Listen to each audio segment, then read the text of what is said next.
Dominant Protector. Credit to the author. 661 hanggang 70. Ang mga pangalan po na nandito ay galing sa mga name generator. Kaya kung meron man pagkakatulad sa mga pangalan ng totoong tao o lugar, ito ay tunay na hindi sinasadya. Nilukot ng mga magulang ang papel na paunawa sa kanilang kamay habang si Pablo ay nabigla sa sinabi ng doktor. Hindi na niya iniisip ang tungkol sa paaralan. Tanging kaligtasan ng kanyang anak ang nasa isip niya ngayon. Sa ganang kanya, ang kanyang anak na babae ay mas mahalaga kaysa sa kanyang kumpanya. Mabuti na lang mawala ang kanyang kumpanya dahil nagawa niyang itayo itong muli. Hindi na siya bata, ngunit hindi pa siya mamamatay. As long as he worked with his heart in it, maibabalik niya ang lahat. Gayunpaman, iba ang mga bagay sa kanyang anak na babae. Kung ang kanyang anak na babae ay mawala ng kanyang buhay ngayon, kung gayon ay nawala na ang kanyang layunin sa pamumuhay. Ang mga salita ng doktor ay nagulat kay Pablo. Hindi niya akalain na ang kasawiang ito ay ibibigay sa kanyang anak. Kung kaya niyang kunin ang lugar ng kanyang anak, malugod niyang gagawin iyon. Habang ang mga magulang ay nataranta, may isang tao lamang ang nasasabik, at ang taong iyon ay si Derwolf. Sa wakas ay nakaisip na siya ng paraan para makalaban. Guys, please open your eyes. Can't you see how dangerous Stonegate's first school is? Isang infectious deadly bacteria ang lumabas nang wala sa oras. Could the school be the base for this biochemistry experiment? Napalakas ang boses ni Derwolf. Kahit na ang anak ni Chairman Charlton ay hindi kasama dito, gaano kaya ito kakilakilabot? Ang mga bata ay wala pa ring malay, ngunit hindi pa rin nila mahanap ang dahilan ng pangyayaring ito. Isipin mo ang iyong mga anak ngayong umaga. Pumasok sila sa paaralan ng malusog at masaya, ngunit sa isang kisap mata, ano ang nasa iyong kamay ngayon? Ito ay ang paunawa ng mga medikal na krisis. I'm not being pessimistic, how to be pessimistic. Ang pagtanggap ng paunawang ito. Ito ay pamumuhay lamang sa impyerno, lalo na kapag ang mga tao ay pumanaw ng hindi nalalaman ang aktwal na dahilan nito. Ang mga magulang ay mababa ang loob at galit sa parehong oras. Nagsisi sila na ipinadala ang kanilang mga anak sa unang paaralan ng Stonegate. Akala nila ang unang paaralan ng Stonegate ay ang pinaka-elite na paaralan sa buong lungsod, ngunit sino ang nakakaalam na pinadala talaga nila ang kanilang mga anak upang mamatay. Mabilis na inutusan ni Derwolf ang kanyang mga kampa na kumuha ng mga video at i-record ang eksena. Samantala, nawala ng gana si Pablo na ipagtanggol ang kanyang sarili dahil wala na ang kanyang puso dito, ang kaligtasan ni Cheryl ang kanyang prioridad. Wala siyang pakialam kung paano sinisiraan ni Derwolf ang kumpanya niya at ang paaralan dahil wala siyang oras para doon. Gayunpaman, sa pamamagitan nito, naitala ni Derwolf ang buong senaryo. Nakuha niya ang panig ng mga magulang, lumalaban sa sistema ng pamamahala ng paaralan. Magiging maayos si Cheryl Sis. Gusto kong makita si Cheryl Sis, nasaan si Cheryl Sis? Gusto ko siyang puntahan. Tumakbo si Yasi sa pasukan ng emergency room. Ito ay isang napakahaba at makitid na landas, ang isolation room ay nasa dulo ng emergency room. Ang mga nurse sa silid ay nagsaspray ng disinfectant upang patayin ang nakapaligid na bakterya. Nagulat sila nang makita nila si Yasi na sumisingil. Ikaw. Anong ginagawa mo? Bawal kang pumasok. This is the infectious disease intensive care unit. You have to leave this place. Mabilis na pinigilan ng nurse ang paggalaw ni Yasi. Ngunit si Yasi ay hindi nakikinig, hindi ba? Isa lang ang nasa isip niya. Para kay Cheryl Sis na maging ligtas. Kahit na nasa panganib siya, kailangan niyang manatili sa tabi niya at samahan siya. Kung tungkol sa nakakahawang sakit, wala siyang pakialam dito. Nagulat ang doktor na nakatayo sa harap ng emergency room sa matapang na pagkilos ni Yasi. Maya-maya ay bumalik siya sa kanyang katinoan at sumigaw, lumabas ka na, hindi ka makapasok sa lugar na ito. Nakakamatay. Si Yasi ay hindi nagbigay ng 2 sheets tungkol dito. Hindi niya alam kung saan at paano nanggaling ang lakas niya. Hindi na siya napigilan ng 2 nurse habang tumatakbo siya sa dulo ng emergency room. Mayroong isang hanay ng mga isolation room doon, at ang bawat isa sa isolation room ay itinayo na may mga dingding na salamin. Sa lalong madaling panahon, nahanap ni Yasi si Cheryl. Wala siyang pakialam sa mga nurse at doktor. Sinisingil niya ito. Cheryl sis, kamusta ka na? Stop scaring me. Tumakbo si Yasi patungo sa gilid ni Cheryl, hawak ang kamay niya habang umiiyak. Sa pangunguna ni Yasi, ang iba pang mga magulang ay sumali pagkatapos ng maikling pag-aalinlangan. Pumasok silang lahat sa silid kung nasaan ang kanilang mga anak. Hindi napigilan ng doktor at mga nurse na ngumiti ng pilit. Pagkatapos ng lahat, naiintindihan nila ang kanilang salpok. Ginawa iyon ng mga magulang dahil sa pagmamahal. Inalagaan nila ang kanilang mga anak.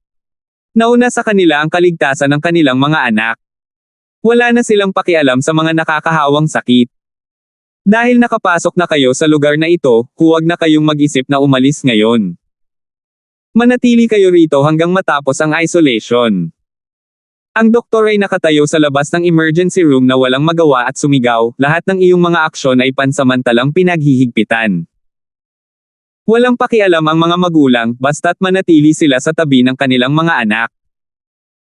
Kahit na hindi nila paghigpitin ang kanilang mga galaw ngayon, hindi rin nila gugustuhin gumalaw kahit 1 pulgada mula sa kanilang mga anak. Pumasok din sa emergency room sina Pablo at Uncle Fredo.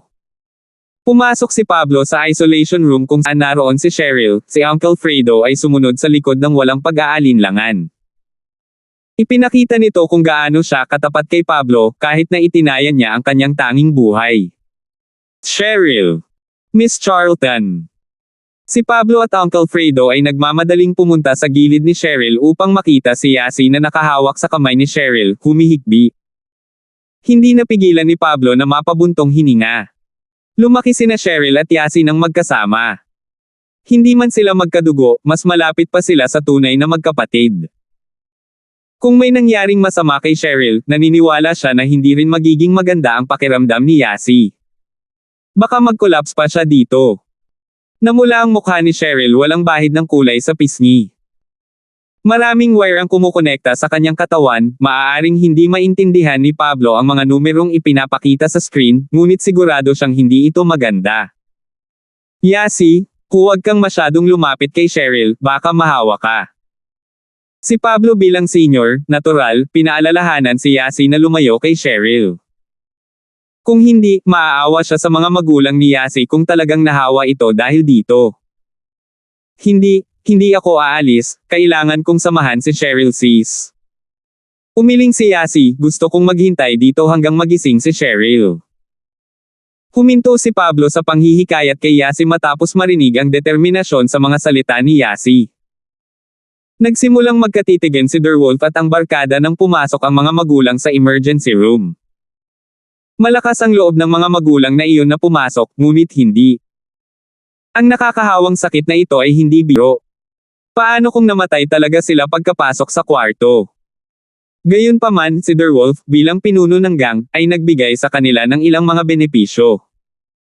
Ang pag-urong ngayon ay hindi isang opsyon. So they suggested, Wolf bro, why don't you enter and interview them? Hihintayin ka namin dito. Fine, umatras. Ang Derwolf ay isang tao na cravenly kumapit sa buhay sa halip na maging matapang laban sa kamatayan. Paano niya itataya ang kanyang leeg sa halagang 20,000 lamang? Umiling siya at umatras kasama ang kanyang barkada. Kahit na huminto sila sa pakikipanayam, ang mga materyales sa kanyang kamay ay higit pa sa sapat upang sirain ang reputasyon ng mga industriya ng Pablo. Hindi kilalang takot. Sa mga salitang ito lamang, naniwala si Derwolf na walang maglalakas loob na pumasok sa unang paaralan ng Stonegate. Sino ang nakakaalam kung babalik ang mga takot na ito? Mas mabuti pa kung ang ospital ay hindi makagawa ng anumang solusyon. 662. Dahil sa mga impluwensya at kabigatan ng kasong ito, matapos itong iulat sa mga awtoridad sa kalusugan, mabilis nilang natipon ang mga kilalang doktor sa mundo ng medikal at bumuo ng grupo ng mga eksperto para sa kasong ito. Lahat sila ay papunta sa pangalawang ospital ng Stonegate. Si Martin Larkins ay isa sa mga taong namamahala sa grupong ito ng mga eksperto. Sa normal na mga pangyayari, hindi kailanman tinatanggap ni Martin na bisitahin ang mga pasyente, ngunit iba ang mga bagay sa pagkakataong ito. Ito ay isang malaking kaso, isang hindi kilalang sitwasyon, hindi kukulangan. Natural, inimbitahan ang respetado at karanasang si Martin Larkins. Di nagtagal, ang grupo ng mga eksperto ay pumasok sa emergency room at nagsimulang pag-aralan ang mga kondisyon. Sa tingin ko ito ay isang bagong hindi kilalang virus. Sabi ng isa sa mga eksperto. Siya ang tagapangulo ng samahan ng medikal ng Stonegate, si Warday Zhang. Kailangan nating iulat ito sa internasyonal na organisasyong pangkalusugan. Kailangan nating kunin ang mga eksperto mula sa ibang mga bansa upang magsaliksik dito. Dr. Zhang, hindi ba masyadong maaga para isipin na ito ang sanhi ng hindi kilalang virus? Iba naman ang opinyon ni Martin, ayon sa mga tauhan ng paaralan, ang pagkakaroon ng sakit ay nangyari sa mga mag-aaral ng sabay-sabay, at kakaunti lang ang mga nahawa ang pasyente kumpara sa paaralan. Kung ito ang sanhi ng hindi kilalang nakakahawang virus, hindi mo ba naisip na masyadong perpekto ang oras? Posible bang ang virus ay nagkaroon ng diskusyon sa parehong oras at pumayag na umatake? Matigas ang salita ni Martin, ngunit naituro niya ang pinakamahalagang susi sa kasong ito. Hindi ito ang sanhi ng hindi kilalang nakakahawang virus. Gayunpaman, tinapos ni Martin ang kanyang pagsusuri sa isang biro na gumawa ng kaguluhan sa silid. Bahagyang nagbago ang mukha ni Warday. Siya ay hindi kailanman sa mabuting pakikipag-ugnayan kay Martin sa simula. Bagamat siya ang tagapangulo ng samahan ng medikal ng Stonegate, alam ng mga tao sa mundo ng medikal na hindi siya katugma kay Martin. Kung susukitin lang sila sa medical skills, mananalo agad si Martin Larkins. Kung ganoon nga, maaari ba akong humingi ng iyong napakatalino na opinyon, Miracle Dr. Larkins? Malamig na ngumiti si Warday, sinadya ang salitang, Miracle Doctor. Maaaring mukhang walang mangyayari sa exchange dahil ang kumpanya ni Martin ay Miracle Dr. Larkins Medicine Company. Gayunpaman, ang pagbanggit nito ngayon ay labis na sarcastic. Bagamat naririnig ni Martin ang panunuya sa tono ni Warday, wala siyang pakialam. Siya ay isang edukadong tao. Ang katanyagan at kaluwalhatian ay hindi mahalaga sa kanya. Isa rin ito sa mga dahilan kung bakit tinanggihan niya ang alok na maging bahagi ng samahan ng medikal ng Stonegate. Kung hindi, si Warday ay hindi maaaring maging tagapangulo ng samahan ng medikal ng Stonegate. Sa aking karanasan, sa tingin ko ang posibilidad ng pagkalason ay bahagyang mas mataas. Nagpatuloy si Martin, ang sakit ay lumitaw pagkatapos nilang kumain ng tanghalian. At saka, ang oras ng pagkakaroon ng sakit ay malapit na rin. Kung tungkol sa mga sintomas, ito ay halos katulad din ng pagkalason. Ha! Isang malamig na hininga ang binigkas ni Warday, na hamarang kay Martin. Miracle Dr. Martin, paliwanag nga ang analysis mo but too bad. Kahit miracle doctor ka, dapat basahin mo man lang ang case report bago mo ilabas ang opinyon mo, di ba?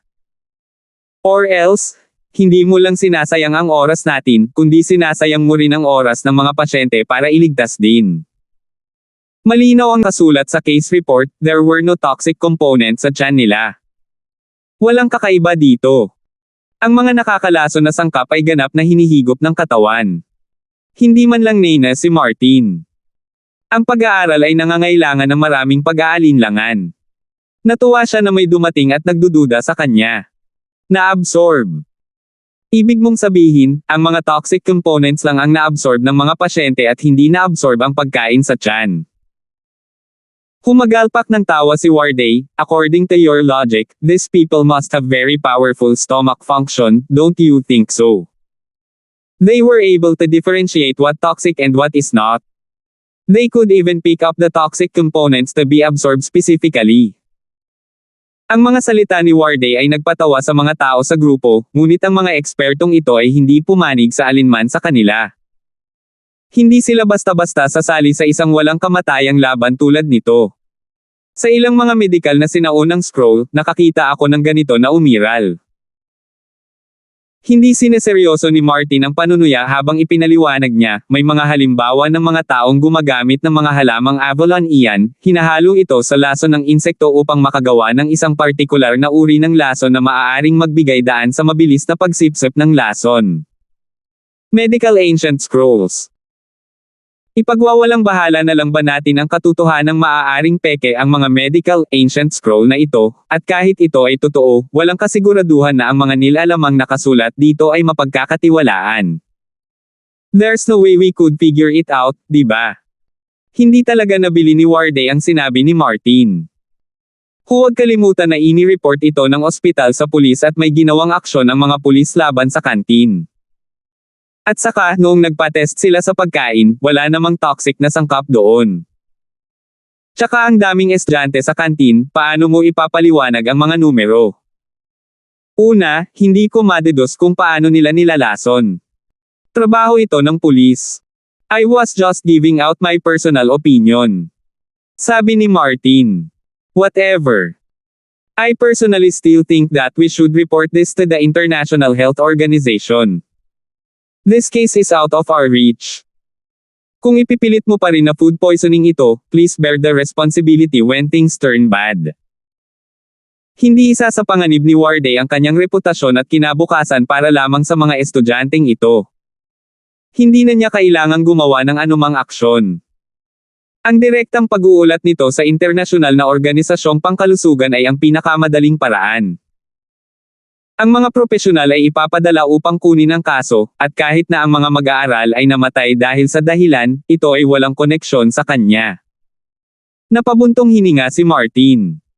Bagamat nabasa niya ito sa mga medikal na sinaunang scroll, wala siyang mahanap na anumang solusyon dito. Ito ay ikinategorya bilang isa sa mga lason sa libo, sa ilalim ng parehong seksyon bilang lason ng makamandag na insekto. Ang pagpapakilala ay hindi malinaw at ang impormasyon ay maliit. Bisitahin muna natin ang mga pasyente bago magdesisyon. Napabuntong hininga ulit si Martin. Ganun pa man, dahil dumating na siya, hindi naman niya magawang wala lang, di ba? Kung gusto mo silang bisitahin, pumunta mag-isa. Ito ay isang nakakahawang sakit. Nang walang anumang pag-iingat sa kaligtasan, ipinapayo ko na huwag lumapit sa kanila. Natural, ayaw ni Warday na mahawa siya. Siya ay isang duwag, kung tutusin.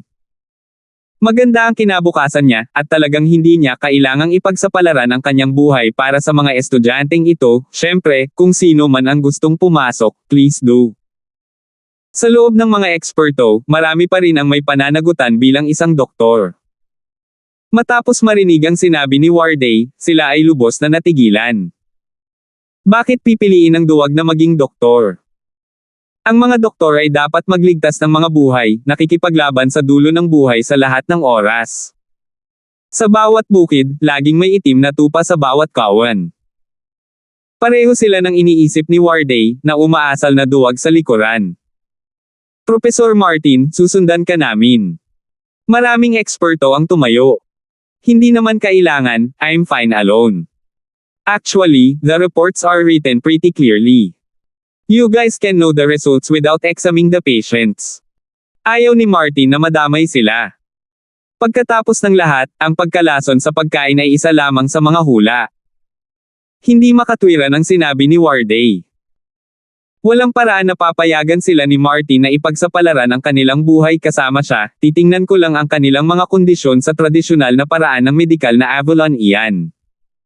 663. Lumabas si Martin sa meeting room pagkatapos niyang matapos ang kanyang huling pangungusap. Mabilis siyang naglakad patungo sa emergency room. Agad na nakilala ng mga doktor sa emergency room ang pamilyar na mukha ni Martin nang makarating siya sa entrance ng emergency room. Ang reputasyon ni Martin sa medikal na mundo ng Stonegate ay medyo mataas. At saka, ang ilan sa mga doktor doon ay dati niyang mga estudyante. Natural na iginagalang nila siya. Professor Martin, dumating ka. Ang doktor na namamahala sa emergency room na ito ay si Dr. Son na estudyante rin ni Martin. Malugod niya itong tinanggap, you are visiting them personally. And, titingnan ko lang sila. Tumanggaw si Martin, dalhin mo ako doon. Nag-aalangan si Dr. Son.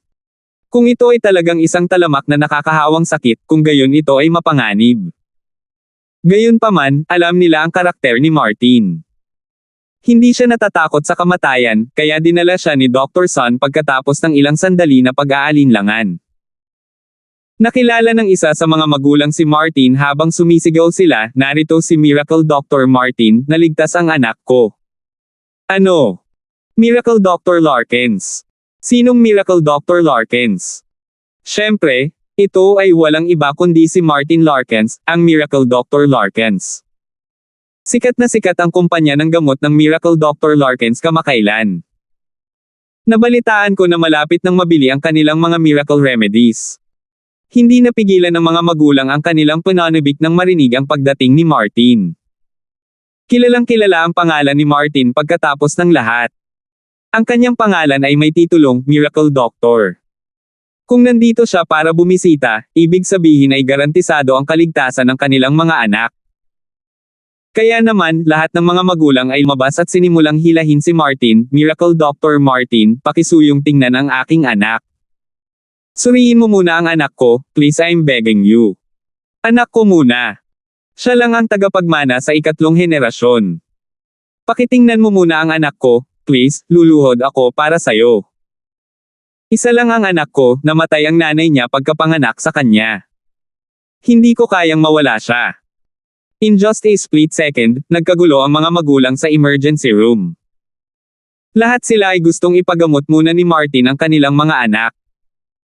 Si Pablo naman ay kitang-kita ang lahat sa isolation room, pero hindi siya sumama sa kanila. Bagamat labis siyang nag-aalala sa kaligtasan ni Cheryl, nag-aalala rin ang ibang mga magulang tungkol dito. Bilang chairman ng paaralan, walang paraan na makakalaban niya ito, hindi ba? Bukod dito, hanggat maaari nilang mahanap ang sanhi ng sakit na ito, ang pagliligtas sa iba ay hindi dapat maging isang problema. Ramdam ni Dr. Sun ang pananakit ng kanyang ulo nang makita ang ugali ng mga magulang na ito. He voiced out, "Guys, please be quiet. You guys are just waste our precious time. Why not let Professor Larkins choose himself?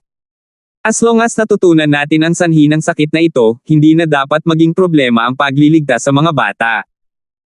Inalis ng salita ni Dr. Sun ang mga bagtong sa kanilang mga ulo. Lahat sila ay tumigil sa kanilang ginagawa at pinayagan si Martin na siya mismo ang pumili. Samantala, hindi nilinggan ni Martin ang alinman sa nag-aalalang mga mata ng mga magulang at casual na pumasok sa pinakamalapit na isolation room. May dalawang magulang na sumabog sa tuwa. Tila sila ang mga magulang ng isolation room ng bata. Hindi sila inistorbo ni Martin. Sinimulan niyang gawin ang kanyang mga gamit nang nasa tabi niya ang walang malay na estudyante. Pagkaraan ng 10 minuto, mahinang umiling si Martin. Mahina ang pulso ng pasyente. Sa madaling salita, ang pangkalahatang physiological function ng pasyente ay nasira. Ang kanilang tanda ng buhay ay humina din. Kung ito ay magpapatuloy, ang mga pasyente ay tatagal lamang hanggang bukas bago sila mamatay. Gayunpaman, walang pagpipilian si Martin. Ang sakit na ito ay parang isang matanda na malapit na sa dulo ng kanyang buhay. Ang lahat ng kanyang puwersa sa buhay ay halos ganap na natupok at siya ay patungo sa isang patay na dulo. Sa teoryang pagsasalita, hindi sila nakaligtas. Ngunit ang mga pasyente ay 10 taong gulang lamang. Hindi sila matanda at mahina. Ito ay ganap na walang katotohanan. Walang nangyari sa kanila noon. Ito ay dapat na pagkalason sa pagkain. Ano pa kaya ito? Kinumpirma ni Martin ang kanyang iniisip.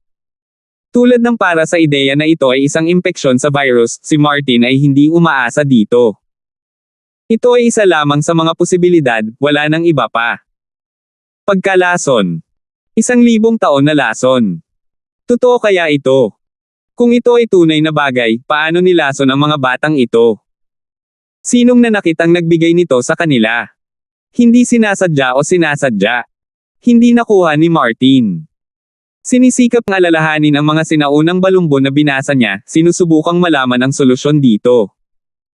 Gayunpaman, kahit na sinisira niya ang kanyang utak, wala siyang maisip na solusyon. Kailangan ba talaga niyang talikuran ito? 28 estudyante sila rito. Ayaw talagang masaksihan ni Martin na mamatay sila. Biglang may sumulpot na lalaki sa isip ni Martin. Mabilis niyang kinuha ang phone niya at pinindot niya ang numero. Sa puntong ito, maaari lamang siyang humingi ng tulong sa kanya. Walang ibang mga alternatibo. Matapos kunin ni Terence ang kanyang mga damit at telepono, umalis siya sa organisasyon ng kidney trafficking ni Jerwin. Ang HQ ng Jerwin ay itinayo sa labas ng lungsod, walang mga sasakyan na normal na dadaan sa lugar na ito. Kinailangan pang bumalik ni Terence sa paaralan kaya kinailangan niyang maglakad sa pinakamalapit na tabing kalsada para pumara ng taxi o pampublikong sasakyan. Habang naghihintay ng taxi, kinuha ni Terence ang kanyang telepono upang malaman na may 1 toneladang missed calls. Noon lang naalala ni Terence na bago siya nagkunwaring na knockout, ini-silent mode niya ang kanyang telepono para lang hindi sagutin ni Jerwin ang mga tawag kung tumunog ang kanyang telepono. Nakalimutan niyang i-off ang silent mode kahit na umalis na siya sa kidney trafficking organization.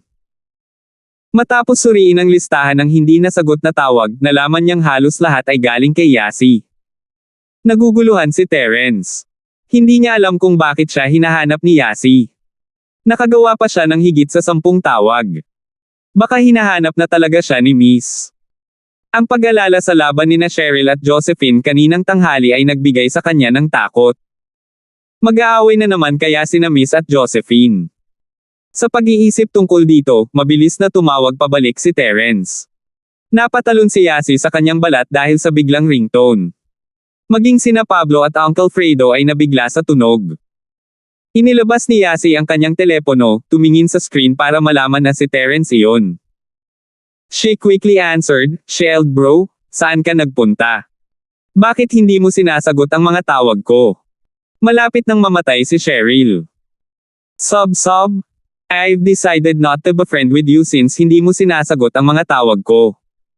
Si Cheryl ay namamatay. Natigilan si Terence. Buti pa si Cheryl nang umalis siya. Ilang oras pa lang siyang umalis, paano ba ang bilis ng mga pangyayari? Ano lang ang nangyari pansamantala? Yasi, calm down. How's Cheryl? Where are you guys? Tanong ni Terence. Nasa emergency room tayo ng pangalawang ospital ng Stonegate. Halika dito bilis, Shield bro. Kung namatay si Cheryl sis dito, ayoko nang mabuhay. Nagmamadali si Yasi, ngunit dahil makontak niya si Terence ngayon, naramdaman niyang may pag-asa pa si Cheryl. Si Terence ay hindi matatalo sa pananaw ni Yasi. Sige, pupunta ako ngayon. Nagmamadaling pumara si Terence ng taxi, sinabi sa taxi ang direksyon, at muling kinausap si Yasi, "Yasi, papunta na ako sa ospital ngayon. Pwede mo ba akong punan kung ano ang nangyari kay Cheryl?" 664. Okay. Alam ni Yasi na may iligtas niya si Terence ng ilang oras kung mapupunan niya ang impormasyon ngayon kaya nagsimula na siya sa kantin. Kumunat ang noo ni Terence matapos makinig kay Yasi. Bigla na lang nahimete si Cheryl nang walang dahilan. Kahit sa paliwanag ni Yasi, hindi niya matukoy ang sakit. Kailangan niyang bisitahin siya. "Sir, pwede po bang magmaneho ng mabilis?" Nag-aalala si Terence sa kaligtasan ni Miss. Ang pamumuhay kasama ang Miss sa lahat ng oras na ito ay naging mas malapit sa kanila. Nagkaroon siya ng ilang damdamin para kay Miss. Bagamat si Terence ay tinuruan na maging cold-blooded ng kanyang amo at matanda mula pa noong siya ay bata pa, siya ay isang tao kung tutuusin. Hindi tulad ng mga halaman at puno, mayroon siyang damdamin at emosyon. Hindi lang employer niya ngayon si Cheryl. Tinatreto na siya ni Terence bilang kaibigan niya. Kung hindi kailanman magiging ganito kababalisa si Terence. Walang alinlangan na siya ay tagasunod ni Cheryl, ngunit hindi siya ang personal na doktor ni Cheryl. Nang kunin siya ni Pablo, hindi rin siya ipinaalam na pangalagaan ang kanyang personal na kalusugan. Gayunpaman, nagbago ang mga bagay, nag-aalala si Terence tungkol sa Miss mula sa kaibuturan ng kanyang puso. Iyon ang dahilan kaya hinimok niya ang driver na pabilisin. May ilang distansya pa bago makarating sa pangalawang ospital ng Stonegate. Sa kanilang kasalukuyang bilis, aabutin ng hindi bababa sa 1 oras bago siya makarating sa destinasyon. Pal, 5 years na itong sasakyan na to. Hindi na ganoon kabilis. Delikado din ang takbo. Tsaka takot akong mapabilis. Ngumiti ng pilit ang driver, alam kong nagmamali ka sa ospital. Eto, bakit hindi ka sumakay sa ibang sasakyan kapag hinahatid kita sa lugar na mas maraming tao? Hindi mo na ako kailangang bayaran. Matapos marinig ang driver, hindi maiwasan ni Terence na umiling. Malayo pa ang lugar na ito sa lugar na may mga sasakyan. Hindi na kayang maghintay ni Terence, hayaan mo akong magmaneho, babayaran pa rin kita ng pera, at bonus na $500. Binuksan ni Terence ang kanyang pitaka, nagkalkula, kinuha ang $700, at inilagay ito sa tulay. Ito ay humigit kumulang $200 mula dito hanggang sa pangalawang ospital ng Stonegate kaya para kay Terence na magbayad ng $700 ay talagang higit pa sa sapat. Huminto sandali ang driver at nagtanong, "Pal, mayroon ka bang lisensya sa pagmamaneho?" Kinuha ni Terence ang kanyang lisensya mula sa kanyang wallet at ipinakita ito sa driver. "Okay, sayo na lahat." Masayang nakolekta ng driver ang $700, inihinto ang kanyang sasakyan sa tabi ng kalsada, at nakipagpalitan ng pwesto kay Terence. Naiintindihan naman ng driver ang desisyon. Kahit na nag-aksaya si Terence ng mas maraming petrolyo sa kanyang paraan ng pagmamaneho, nabayaran iyon ng pera. Nagbilang pa siya sa pera para sa paglabag sa mga patakaran sa trapiko. Paano niya tatanggihan ang alok na ito? Pagkatapos sumakay ni Terence sa kotse, inayos niya ang mga gears, niluwagan ang clutch, at pinaandar ang sasakyan sa isang lakad ng maayos. Bumilis lang ang sasakyan pagkalabas ng lane, walang tigil na pagbilis. Ang pagmamaneho ni Terence ay nagulat sa driver. Hindi nagtagal at natama ni Terence ang fifth gear, tumuntong sa pedal sa limitasyon nito. Ang takbo ng sasakyan ay parang isang kabayong na dislocate na tumatakbo.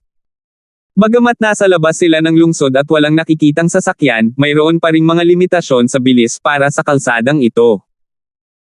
Tiyak na kukunin ng isang traffic speed camera ang ebidensya, ngunit ang magandang balita ay walang traffic speed camera sa kalsadang ito.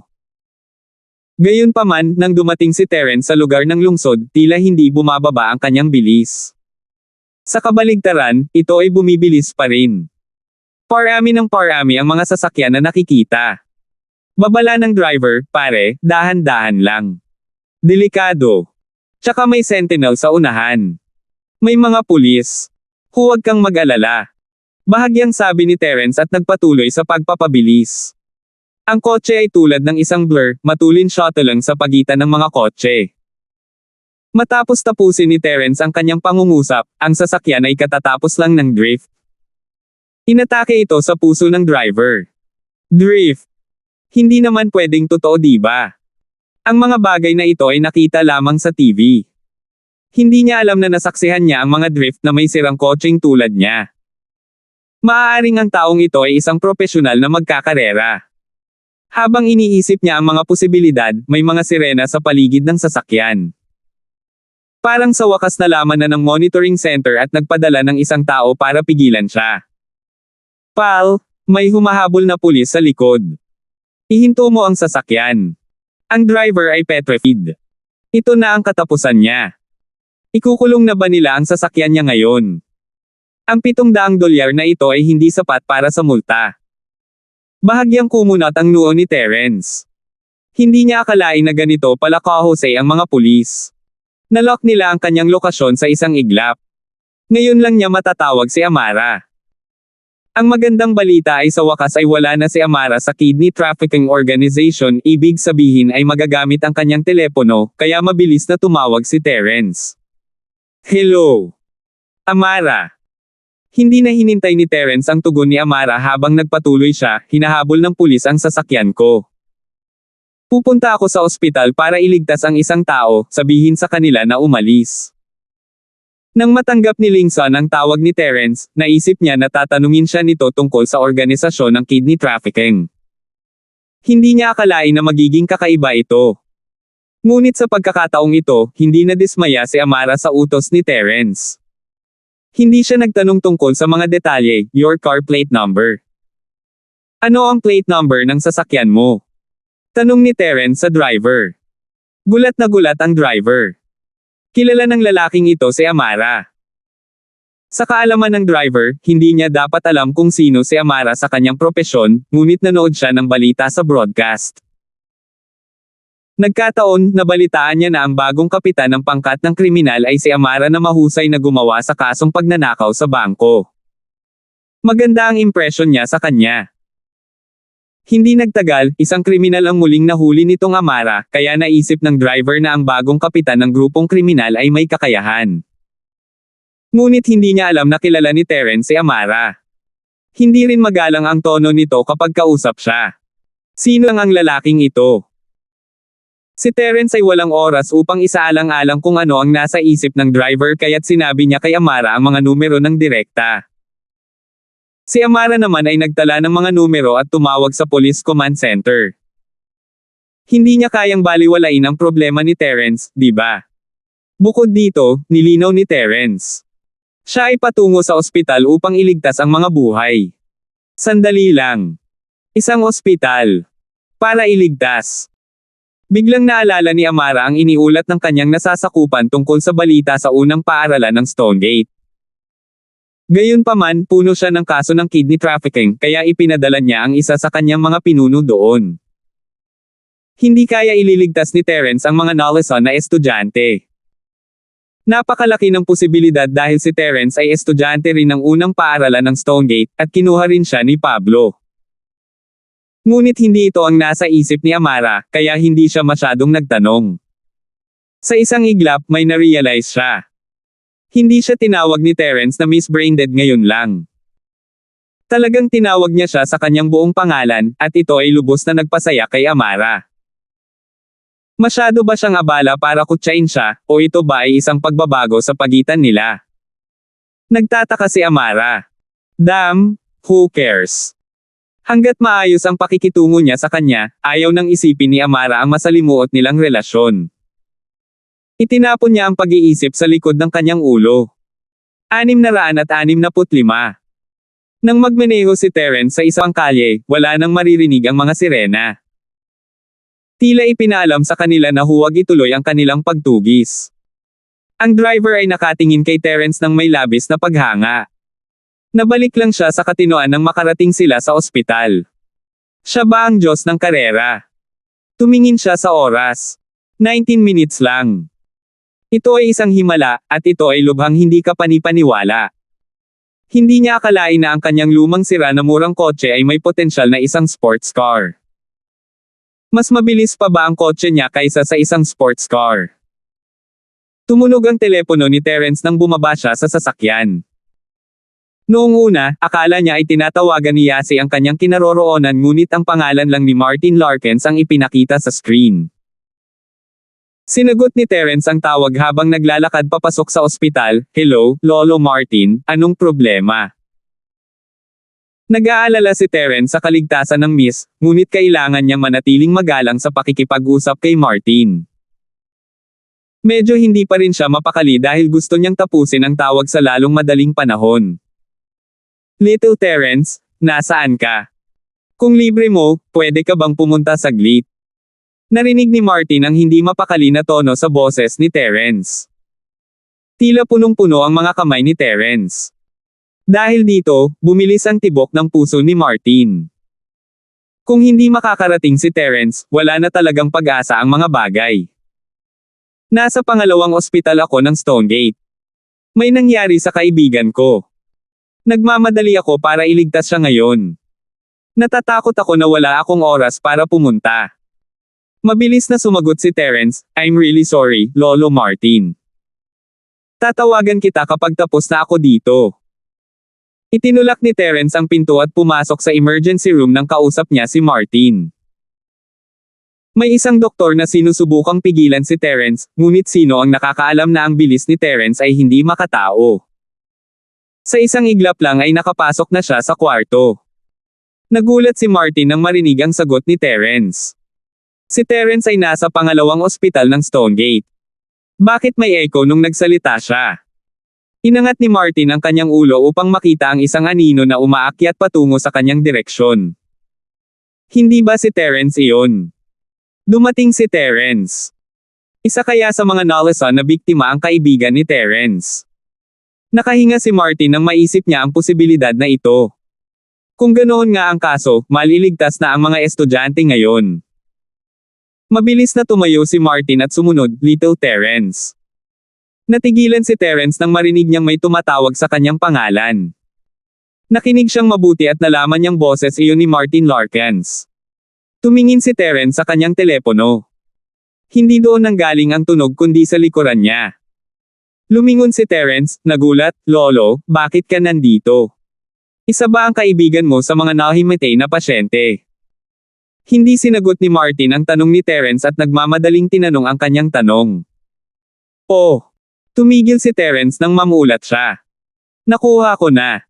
Lolo Martin, hinahanap mo ako dahil sa mga estudyanteng ito, di ba? Gayunpaman, kahit na may mga kakilala ka rito, kailangan ko munang makipagkita sa kaibigan ko. Pasensya na. Bibisitahin ko ang kaibigan mo pagkatapos kong gawin ang kaibigan ko." Nilinaw ni Terence ang kanyang sarili. Bagamat medyo malapit ang kanilang relasyon kung hindi si Martin Larkins ang nahimatay, kailangan munang suriin ni Terence ang miss. "Hehe, wala akong kakilala dito. Go meet your friend. As long as you can determine the cause of this, then save them would be so much easier." Inimbitahan lang ako nila para tingnan ang mga estudyante. Ikinaway ni Martin ang kanyang kamay kay Terence, na hinihiling sa kanya na ituon muna ang lahat ng kanyang atensyon sa kanyang kaibigan. Tumango si Terence. Tila na misunderstood niya si Martin.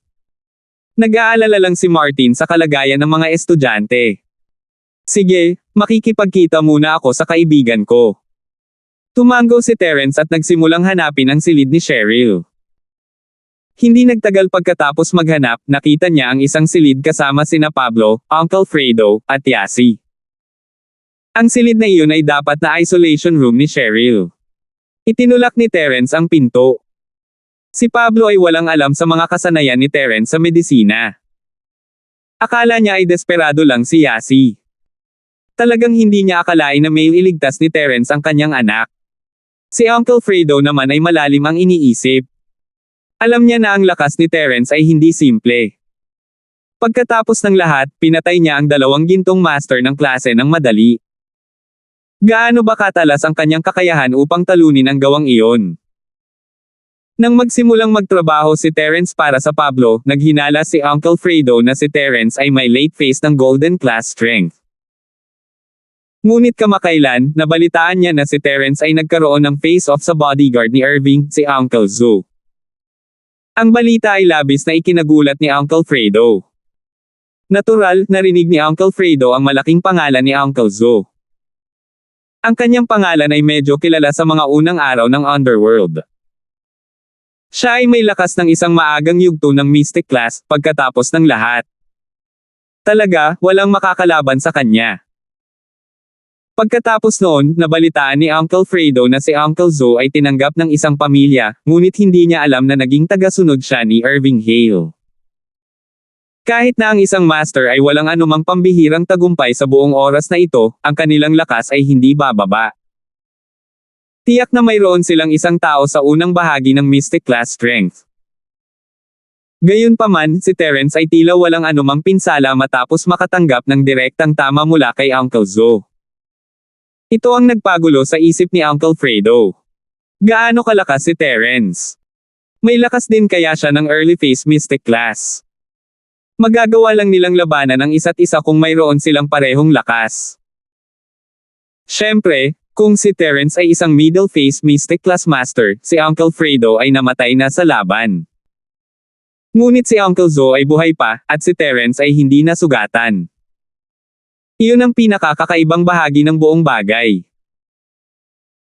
Kung si Terence ay mas malakas kaysa kay Uncle Zoo, walang anumang pinsala pagkatapos ng laban, ngunit kung ang pagkakaiba sa pagitan ng kanilang lakas ay ganoon kalaki, walang paraan si Uncle Zoo ay makakaligtas sa tama na iyon, hindi ba? Marahil ay sinipa na niya ang balde. Sa lakas ng middle phase Mystic Class, kung seryoso silang lalaban, tiyak na mamamatay ang isa, at ang isa ay masugitan, syempre. Gayunpaman, hindi nasugatan si Terence at hindi napatay si Uncle Zoo.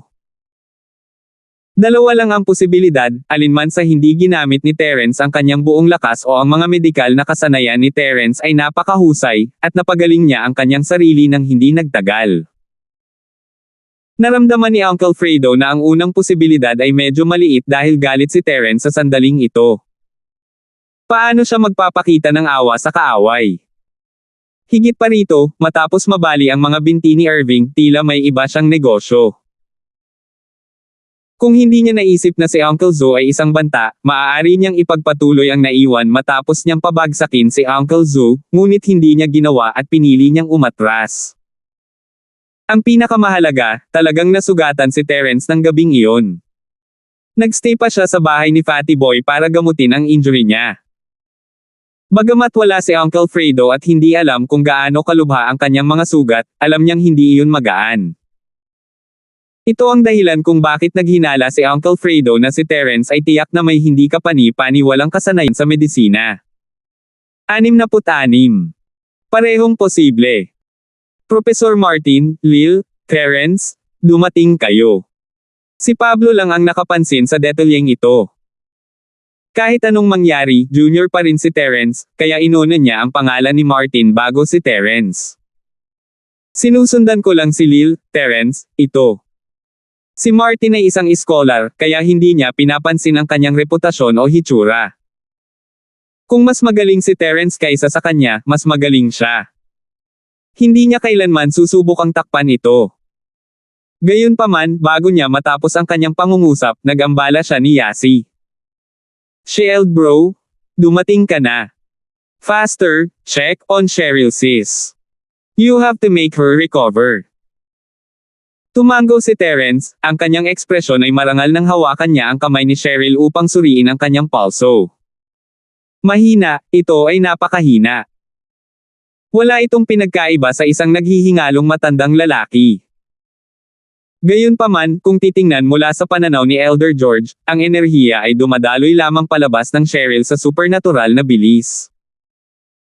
Kapag ang isang tao ay nawala ng lahat ng kanilang lakas, iyon ang sandali na narating nila ang huling yugto ng buhay. Kumunat ang noo ni Terence.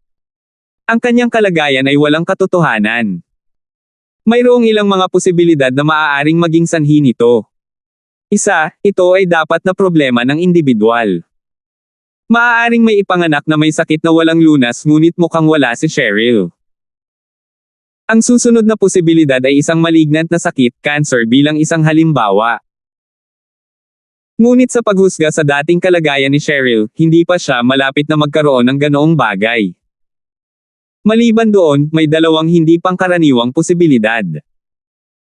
Una, siya ay tinamaan ng isang master na naging sanhi ng lahat ng kanyang mga panloob na organo upang maging kritikal, na nagresulta sa pagtanda na ito. Ang pangalawa ay pagkalason.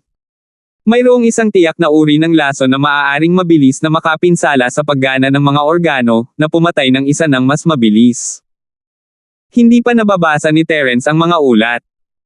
Niwala siyang oras para doon habang tinanong niya si Martin, Lolo Martin, ano sa palagay mo? Mabilis na sinagot ni Martin si Terence, may dalawang direksyon ang mga eksperto. Sa ngayon, hinala nila na ang mga estudyanteng ito ay nahawaan ng ilang hindi kilalang bakterya o pagkalason sa pagkain. Bakterya. Lason. Tumango si Terence. Parehong posible. Parehong posible. Nagulat si Martin. Hindi siya makapaniwala na sumang-ayon si Terence sa teorya ng bakterya. Ito ay nagulat sa kanya ng kaunti. Napag-aralan ko ng mabuti ang parasitic poison noong nakaraan. Sa totoo lang maraming lason mula sa parasitic disease ay talagang isang uri ng bakterya, at ang mga nahawahan ay may parehong karanasan sa mga estudyanteng ito. Nagpatuloy si Terence, sa kabila nito, bumalik sa pinanggalingan. Ito ay nakakalason pa rin. Ang lason ng parasito ay maaari pa ring ituring na isang lason. Nakikita ko. Hindi pa nakarinig si Martin ng isang parasitic poison. Napagtanto na lang niya na may kinikilingan siya pagkatapos makinig sa paliwanag ni Terence. Hindi rin mali ang sinabi ni Warday. Siyempre, nagkataon lang na tamaan ni Warday ang bullseye habang may binabalak na masama. Ito rin ay isang bagay na wala sa kanyang liga. Nagsusuri lang si Terence, hindi siya sigurado na talagang nalason si Cheryl, ngunit madali niya itong ma-conscious. Ang mahirap na bahagi ay upang mapanatili ang kanyang kamalayan matapos siyang gisingin. Lolo Martin, may mali ba sa pagkain sa tiyan? Inaakala talaga ni Terence iyon, ngunit nagtanong pa rin siya. Hindi naman.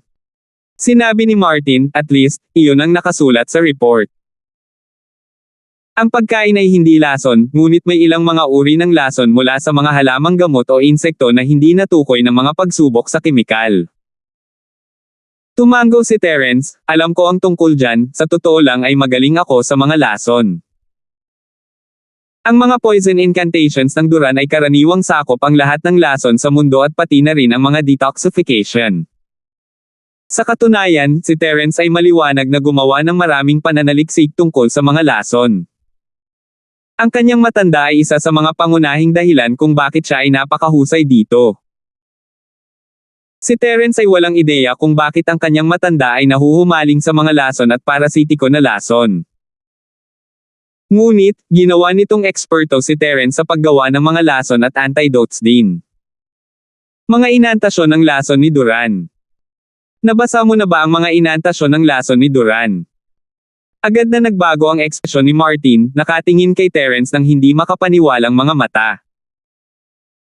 Minsan na siyang nagbasa ng isang sinaunang libro kung saan ang pangalan ng Tang's Poison Incantations ay inirekomenda kapag nabanggit ang Thousand-Year Poison. Tang's Poison Incantations, gaya ng ipinahihiwatig ng pangalan nito, ito ay mula sa sekta ni Duran, isa sa mga mahiwagang libro. Ang base ng Duran ay nasa Sichuan, na tinatawag ding kuta ng Duran. Sila ay sikat na sikat sa buong mundo dahil sa kanilang mga lason. Gayunpaman, ang kanilang mga gawa ay nabigo na maipasa mula sa mga nakaraang henerasyon. Minsan, makikita lang natin ito sa ilang nobela o pelikula ng wuxia. Ang pagkakaroon ng sekta na ito ay isang misteryo pa rin hanggang ngayon, kaya kahit si Martin mismo ay hindi sigurado kung talagang umiral o wala ang mga poison incantations ni Duran. Ang mga uri ng mga medikal na sinaunang aklat ay hindi nakadokumento ng konserbatibo, pagkatapos ng lahat. Ang mga pangyayaring nabanggit dito ay walang katotohanan, ang iba ay totoo at ang iba ay hindi totoo, walang paraan upang maiba ito. Oo. Tumango si Terence. Mayroong higit pa sa mga inantasyon ng lason ni Duran sa kanyang lumang tahanan. Mayroon din silang Book of Five Poisons at ilang librong may kaugnayan sa lason ay matatagpuan din doon. Natuwa pa si Martin sa pag-iisip na si Terence ay maaaring inapo ng isang medikal na bahay na marangal. Paano siya nagkaroon ng akses sa mga nawawalang sinaunang medikal na aklat na ito? Siyempre, alam ni Martin na hindi ito ang oras para magtanong, kaya idiniin niya ang pananabik sa kanyang puso at nagtanong, kung gayon, may iligtas mo ba sila? Kung nalason talaga sila, then I'm positive. Let me try first. Hindi ganap na sinagot ni Terence ang tanong. Bago umalis sa bundok, sinabi ng kanyang matanda na kabisado na niya ang isang katlo ng kanyang kakayahan. Sapat na para sa kanya ang mamuhay ng walang pakialam sa mundo ng alitan. Gayunpaman, hindi masyadong kumpiyansa si Terence. Sino ang nakakaalam kung kaya niyang ayusin ang mga bagay-bagay? Habang nakatayo ang mga bagay-bagay, si Terence ay hindi nag-aalala tungkol sa kaligtasan ni Cheryl. Hanggat patuloy niyang maibibigay ang purong chi sa kanyang katawan, ang lakas na sinabi ni Elder George, halos mapanatili niya ang buhay ni Cheryl ng walang limitasyon. Kahit na hindi niya magawang alisin ang lason, maaari niyang ipababa ang kanyang matanda upang iligtas siya. Kahit na ang kanyang matanda ay palaging ipinagmamalaki kung gaano siya kagaling, tulad ng pagiging numero unong miracle doctor sa buong mundo, alam ni Terence na ang kanyang matanda ay isang tunay na pakikitungo. Bagamat may gap pa rin sa pagitan niya at ng kanyang matanda, magkaiba lang sila ng antas. Tahimik na pinaandar ni Terence ang Art of Dragon Mastery sa loob niya, nagpapadala ng enerhiya sa katawan ni Cheryl. Sa kabutihang palad, ang kanyang katawan ay hindi katulad ni Trixie. Hindi siya isang black hole na sumipsip ng bawat huling bit ng enerhiya mula kay Terence. Si Cheryl ay isang normal na tao kaya hindi gaanong enerhiya ang kailangan. Ang enerhiya na kailangan niya ay isang patak lamang sa karagatan. Nakahinga ito ng maluwag kay Terence. Kung sisipsipin ni Cheryl ang kanyang enerhiya na tuyo tulad Trixie, hindi niya may iligtas si Cheryl. Kailangan niya ng oras para mag-recharge pabalik, hindi ba? Matapos pumasok ang enerhiya sa katawan ni Cheryl, mabilis niyang nabawi ang mga bakas ng buhay. Napuno ng enerhiya ang buong katawan niya. Hindi nagtagal, nagsimulang gumalaw ang kanyang mga pilikmata. Si Yasi, na nasa tabi ni Cheryl, ay pinandilatan ng mata si Cheryl. Nakita niya ang pagbabago kay Cheryl, habang nagulat siya, "Cheryl sis, gising ka na ba?" 667. Binuksan ni Cheryl ang kanyang mga mata, nakatingin kay Yasi na may nagtatanong na mga mata. Pakiramdam niya ay nakakatulog siya ng maayos ngayon. Puno ng enerhiya ang kanyang katawan. It was a pleasant sensation. Yasi, nakatulog ba ako? Saan ba ang lugar na ito? Di ba nasa classroom tayo? Oh, Cheryl sis has finally woke up. Thank God. You got me so worried. Hindi sinagot ni Yasi ang tanong ni Cheryl habang hinailan niya ang kamay ni Cheryl at tuwang-tuwa ulit. Who? Shield bro? You are so strong. I've decided to be your again. Habang nagsasalita siya, biglang niyakap ni Yasi si Terence at mabilis na hinalikan ang mukha nito. Kahit nagulat si Terence, hindi niya pinag-isipan ng matagal ang kaisipang iyon nang makita niya ang pananibik sa mga mata ni Yasi. Palagi siyang kumikilos sa ganoong paraan, kaya hindi rin iyon inisip nina Pablo at Uncle Fredo bilang isang issue. Sa halip ay natuon ang kanilang atensyon kay Cheryl. Cheryl, sa wakas gising ka na, ang galing. Ano ang pakiramdam mo? Hindi makapaniwala si Pablo na nailigtas ni Terence ang kanyang anak sa napakaikling panahon. Ito ay hindi kapanipaniwala at sa labas ng kanyang inaasahan. Siya ay lubos na naguguluhan. Paano nailigtas ni Terence ang kanyang anak? Parang wala siyang nagawa kundi ang hawakan lang saglit ang kamay ni Cheryl. Nagulat naman si Martin. Ano ang ginawa ni Terence? Paano niya nailigtas ang isang tao sa gilid ng kamatayan hanggang sa ganap na paggaling? Si Cheryl ay masigla, hindi kukulangan. Talaga bang isang himala ito sa kasaysayan ng medisina? Si Uncle Fredo lang ang may ibang iniisip. Alam niya ang ginawa ni Terence ngayon lang pero napaka-absurd pa rin para maging totoo. Maliban sa kadahilanang iyon, wala siyang mahanap na mas magandang paliwanag para dito. Sa mundo ng martial arts, may isang alamat na nagsasabi na ang isang tao ay maaaring magtaas ng enerhiya ng kanyang katawan sa isa pang sisidlan sa pamamagitan ng ilang mga masteries. Nangyari ito nang may nasugatan ng husto at dumating ang isa pang partido upang iligtas sa pamamagitan ng pagpapadala sa nasugatan ng kanyang purong chi. Siyempre, ang pamamaraan na ito ay may mga limitasyon. Ang nasugatan at ang taong nagsusuplay ay kailangang magsanay ng parehong martial arts. Kung ang magkabilang panig ay nagsasanay ng magkaibang martial arts, ang kanilang purong chi ay magkakaiba sa isa't isa. Dahil dito, kung pilit nilang tatanggapin ang purong chi, magkakaroon ito ng negatibong epekto sa nasugatan, na nakakasira sa halip na gumaling. Kaya paano ginawa iyon ni Terence? Kung si Cheryl ay isang practitioner, maiintindihan niya. Kung magkatulad ang kanilang mga enerhiya, magkakaroon pa rin ito ng mga healing effect. Gayunpaman, si Cheryl ay hindi practitioner.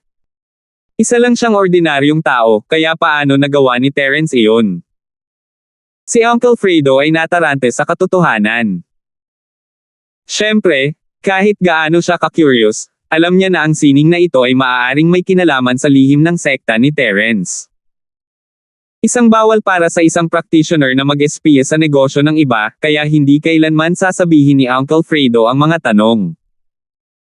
Kahit na curious siya, ibinaon na lang niya ito sa kaibuturan ng kanyang puso. I'm good. At saka, pakiramdam ko ang daming enerhiyang dumadaloy sa loob ko ngayon. Nga pala, bakit ako nandito? Curious na tanong ni Cheryl. Iniisip niya kung paano siya napunta sa kama sa ospital. Pati ang tatay niya at si Uncle Fredo ay nandito para bisitahin siya. Hindi ba siya sa paaralan ay isang segundo lamang ang nakalipas? Cheryl sis, nag-uusap tayo kaninang tanghali, and out of the blue, nahimatay ka. That scared the hell out of me kaya pinapunta kita sa school infirmary, pero marami na rin palang estudyante ang nahimatay. Paliwanag ni Yasi. Wala kang maalala. Medyo. Hilong-hilo ako that time, and fell asleep just that. Cheryl recalled.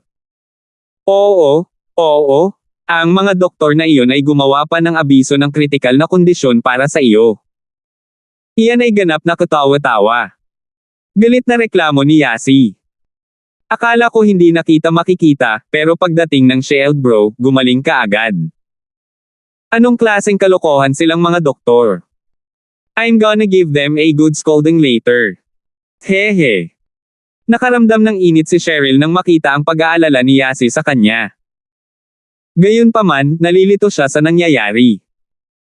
Natural, hindi iisipin ni Cheryl na ang mga doktor na ito ay manloloko. Dapat may mga dahilan sila para magpasya niyan pagkatapos ng lahat. Siguradong si Terence ang nagligtas sa kanya. Hindi ito kasing simple ng sinabi ni Yasi.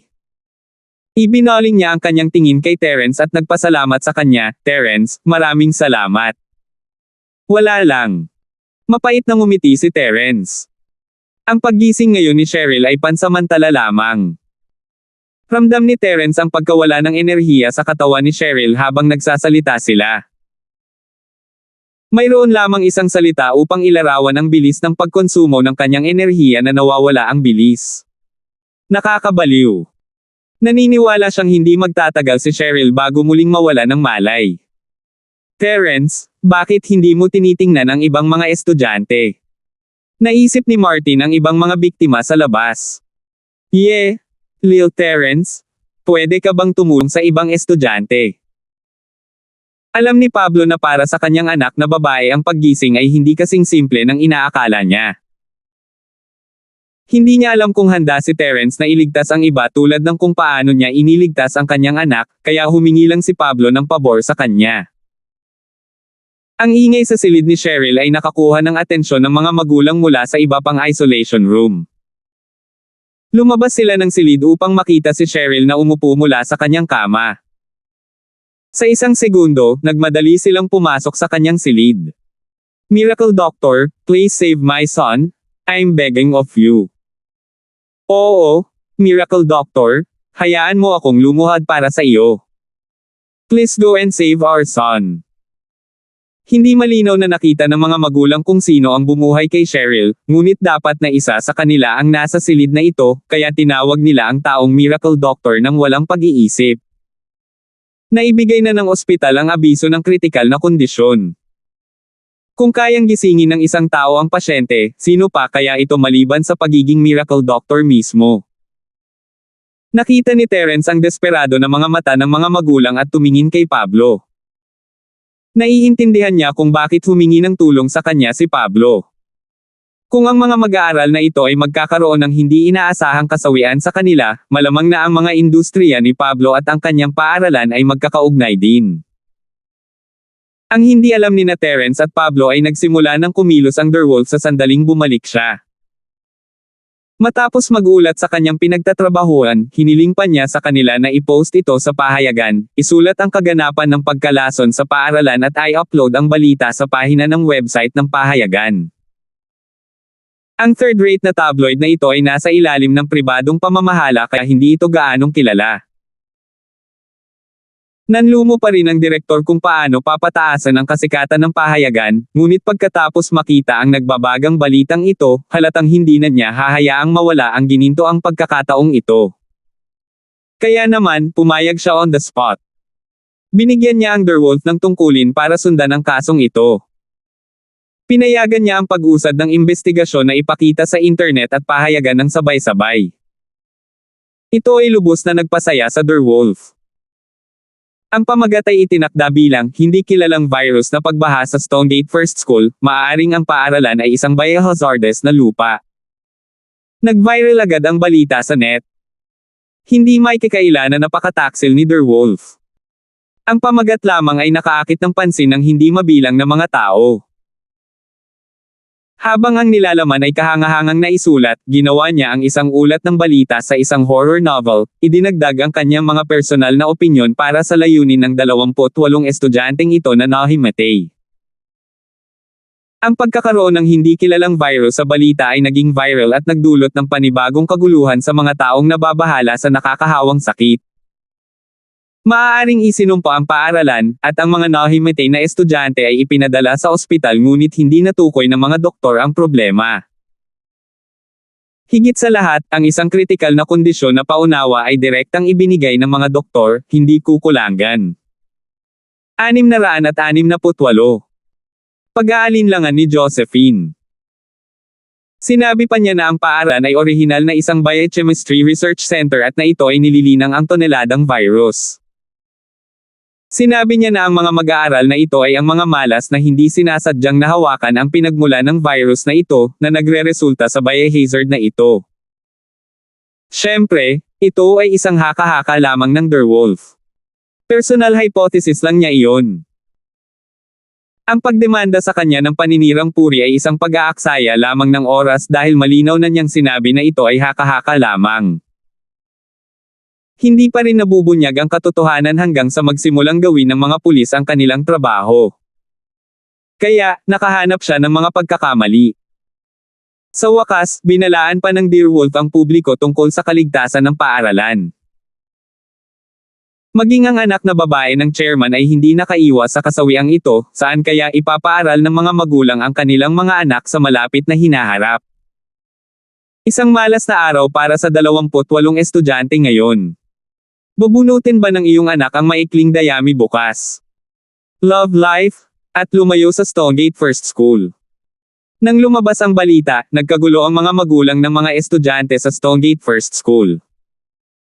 Lahat sila ay nagmadaling pumunta sa paaralan upang itaboy ang kanilang mga anak. Nais nilang pigilan ang kanilang mga anak sa pag-aaral. Sa ganitong sitwasyon, sino ang magiging matapang na payagan ang kanilang mga anak na ipagpatuloy ang pag-aaral doon? Sino ang nakakaalam kung ang Diyos ay nagpakawala ng galit nito sa kanilang mga anak bukas? Wala sa school ang principal at si Dean. Ang vice principal lang ang nanatili para kontrolin ang eksena. Gayunpaman, wala siyang sapat na kapangyarihan para pigilan ang mga magulang. Sila ang mga magulang ng mga estudyante kung tutuusin. Paanong hindi niya ito maaprubahan? Kaya, karamihan sa mga mag-aaral ay umalis sa paaralan. Wala pang isang katlo ng mga mag-aaral. Dahil dito, hindi na natuloy ang klase. Inanunsyo ng vice principal ang pansamantalang pagsasara ng paaralan, na pinauwi ang lahat ng mga estudyante. Wala si Terence, kaya hinanap ni Jacob kang si Willow Lane at Josephine sa halip. Parehong hindi dumating ang mga magulang ng mga batang babae at sinundo sila dahil sa hindi nila available. Nasa ospital pa rin ang mga magulang ni Josephine at ang magulang ni Willa ay abala sa pagplano ng diskarte laban sa proyekto ng relokasyon. Nakontak ka ba ni boss? Tanong ni Jacob kay Josephine. Hindi. Umiling si Josephine. Baka busy siya ngayon. Ayaw ni Josephine na makita bilang isang kasintahan na maninalip lamang sa mga aksyon ng kanyang kasintahan.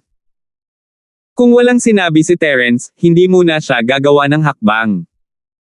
Josephine hipag, alam mo ba? Si Cheryl ay isa sa 28 nahimatay na estudyante. Ipinadala na ng ospital ang abiso ng kritikal na kondisyon. Malamang na hindi siya makakaligtas hanggang bukas. Wala nang makikipag-away sa iyo dahil kay Terence ngayon. Hininaan ni Jacob ang boses niya habang nagsasalita. Si Jacob ay nasa silid-aralan sa buong oras. Nakita niya ang buong proseso ng pagkarga ni Yasi kay Cheryl palabas ng classroom.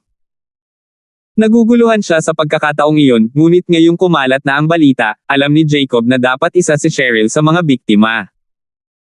Kahit malaanghel si Cheryl, ipinapakita lang niya ang kanyang concern sa kagandahan. Ngayong may girlfriend na siya, pumanig siya kay Josephine. Siyempre ayaw niyang makita si Cheryl na nagpapakita ng anumang pagbabante kay Josephine. Kung si Cheryl ay mamamatay dito at ngayon, sayang. Ngunit sa positibong panig, si Josephine ay magiging walang karibal, hindi ba? Ha! Siya!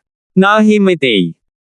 Hindi mapigilan ni Josephine na mabigle sa mga salita ni Jacob. Hindi niya inaasahan na mangyayari ito kay Cheryl. Kahit na hindi niya gusto si Cheryl, hindi niya hilingin na mamatay siya. Medyo naasar lang siya sa sobrang yabang ni Cheryl. Kung may mangyaring masama sa kanya, halatang maaawa siya. Tutal, 19 pa lang si Cheryl, nasa edad pa lang na namumukadkad. Yeah, I witnessed the whole scene myself. Life is full of uncertainty. Napabuntong hininga si Jacob. Si Cheryl ay nakikipagtalo pa rin kay Josephine nitong lunch break, at sa isang kisap mata, siya ay nakahiga sa kama ng ospital. Ito. Nag-alinlangan si Josephine, talagang nag-aalangan siya. Nang mabalitaan ni Josephine na si Cheryl ay ipinadala sa ospital, unang dumating sa kanya ang superior na kasanayang medikal ni Terence. Siya ay dapat magkaroon ng kanyang mga paraan upang mahawakan ito. Gayunpaman, kung si Terence, ang kanyang kasintahan, ay tinatrato ang kanyang karibal sa pag-ibig, siya ay makakaramdam ng awkward, ayaw at hindi komportable sa loob. Pero, hindi naman niya pwedeng baliwalain ang isang buhay, di ba? Maaaring siya ang kanyang karibal sa pag-ibig na lumalaban para kay Terence, ngunit hindi ito nangangahulugan na si Josephine ay nasa mababang panig. Ngayon na siya ang kasintahan ni Terence, malinaw na siya ay may kapangyarihan. Si Cheryl ay amo lang ni Terence. Gamaan ang pakiramdam ni Josephine. Mas mabuti para sa kanya na tawagan si Terence ngayon, hindi ba? Kung tutuusin, si Cheryl ang amo ni Terence. Dahil nakuha na niya ang balita, paano niya tatanggihan na magligtas ng buhay? Josephine, ano ang iniisip mo? Huwag mong sabihing nag-aalala ka kay Cheryl. Nakita ni Willa ang pag-aalinlangan sa mukha ni Josephine habang nagtanong ito. Willa, I've to tell Terence about this. He has medical skills. I bet he can heal Cheryl. I can't just ignore her. Sabi ni Josephine habang inilalabas ang kanyang telepono. Isang beses nabasag ang teleponong ito ngunit hindi pa ito nasira. Josephine, nababaliw ka na ba? Si Cheryl ay namamatay. Wala ka nang makakalaban pagkatapos nito. Paano mo tatawagan si Terence para pagalingin siya ngayon? Tiningnan ni Willa si Josephine na may pagdududa ng mga mata, sinusubukang hawakan ang kanyang noo upang tingnan kung siya ay may lagnat o wala.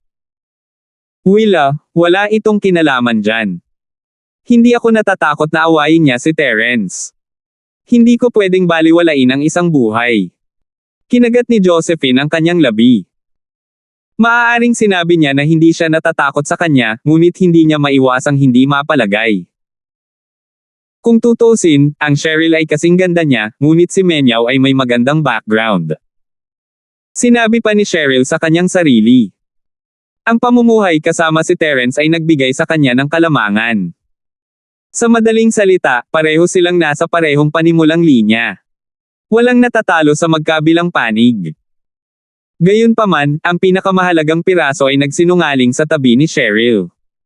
Si Yasi na gustong maging babae sa buong buhay niya. Higit pa rito, nagbubuga siya ng kalokohan tungkol sa 3P sa lahat ng ito. Kahit na inosente si Josephine, alam niya ang kahulugan ng 3P. Narinig na niyang pinag-uusapan ito ng mga lalaki sa silid-aralan. Parang napakalaking atraksyon sa mga lalaki. Sino ang nakakaalam kung nagawa ni Terence na pigilan ang kanyang pagnanasa mula sa kanilang pang-aakit? Look at yourself. Nagdadalawang isip ka. Nakita ni Willa ang kawalan ng katiyakan sa mga tingin ni Josephine, ngunit umiling siya, hindi bale, gawin mo lang ang gusto mo. Tumango si Josephine habang tinawag niya si Terence. Nabagabag si Terence nang pumasok ang lahat ng mga magulang sa silid, hindi niya alam kung paano ipapaliwanag ang lahat. Sa teknikal na pagsasalita, dahil nagsalita na si Pablo, walang pagpipilian si Terence kundi tulungan ang iba, ngunit hindi niya talaga naisip ang tamang paraan para iligtas sila. Walang magawa si Terence. Nagring ang phone niya nang magsasalita na sana siya. Nagbigay ito sa kanya ng isang ruta ng pagtakas mula sa gulo na ito.